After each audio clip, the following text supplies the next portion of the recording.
আসসালামাইকুম গাইস, কেমন আছেন সবাই? Welcome back to another new video. বিগত কয়েকদিন কিছু টেকনিক্যাল প্রবলেমের কারণে আমার চ্যানেলে কোনো ভিডিও আপলোড করা হয়নি, তার জন্য আমি আন্তরিকভাবে দুঃখিত। তো আজকে আমি আপনাদের দেখাবো কিভাবে একটি ইমুর ভিতরে আরেকটি ইমু সুন্দরভাবে অ্যাড করবেন।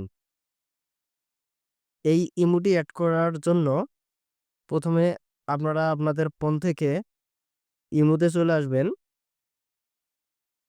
ইমুতে চলে আসার পর আপনাদের সামনে এরকম একটি ইন্টারফেস শো করবে। তো সিম্পলি এখান থেকে আপনারা প্রোফাইলে ক্লিক করবেন। প্রোফাইলে ক্লিক করার পর আপনাদের সামনে এরকম একটি ইন্টারফেস আসবে। আপনারা এখান থেকে সুইচ অ্যাকাউন্ট এখানে ক্লিক করবেন। এখানে ক্লিক করার পর আপনাদের সামনে এরকম একটি ইন্টারফেস আসবে। তো এখানে আপনারা দেখতে পাচ্ছেন এটা আমার আগের আইডি, এবং এখানে নিচে দেখতে পাচ্ছেন অ্যাড অ্যাকাউন্ট। তো গাইস, ভিডিওটি যদি ভালো লেগে থাকে অবশ্যই লাইক কমেন্ট শেয়ার করবেন, এবং আপনারা যদি আমার চ্যানেলে নতুন দর্শক হয়ে থাকেন অবশ্যই আমার চ্যানেলটি সাবস্ক্রাইব করে রাখবেন। আর আপনারা যদি আমার ফেসবুক পেজে নতুন দর্শক হয়ে থাকেন অবশ্যই আমার পেজটিকে ফলো দিয়ে রাখবেন। তো আমরা সিম্পলি এখান থেকে অ্যাড অ্যাকাউন্টে ক্লিক করব।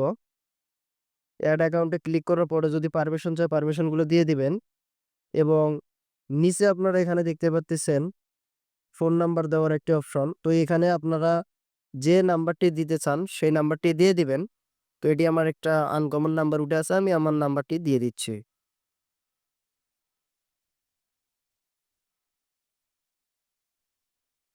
তো নাম্বারটি দিয়ে দেওয়ার পরে সিম্পলি আমরা এখান থেকে এই যে সাইডে টিক মার্ক অপশন দেখতে পাচ্ছেন এখানে ক্লিক করব। ক্লিক করার পরে এরকম পপ আপ এসএমএস আসবে, এখান থেকে আমরা সিম্পলি ওকেতে ক্লিক করে দেব। ওকেতে ক্লিক করে দেওয়ার সঙ্গে সঙ্গে যদি ভেরিফিকেশন চায় ভেরিফিকেশন দিয়ে দিবেন, আর ভেরিফিকেশন না চাইলে অটোমেটিক আপনাদের সামনে আপনাদের আইডিটি শো করবে। এখানে আপনারা যদি প্রোফাইলে ক্লিক করেন এখানে দেখতে পাচ্ছেন আমার নতুন একটি অ্যাকাউন্ট শো করছে। তো গাইস, এই ছিল আজকের ভিডিওটি যদি ভালো লেগে থাকে অবশ্যই লাইক কমেন্ট শেয়ার করবেন, এবং আমার চ্যানেলের নতুন দর্শক হয়ে থাকলে অবশ্যই আমার চ্যানেলটি সাবস্ক্রাইব করবেন। ধন্যবাদ সবাইকে। আসসালামু আলাইকুম।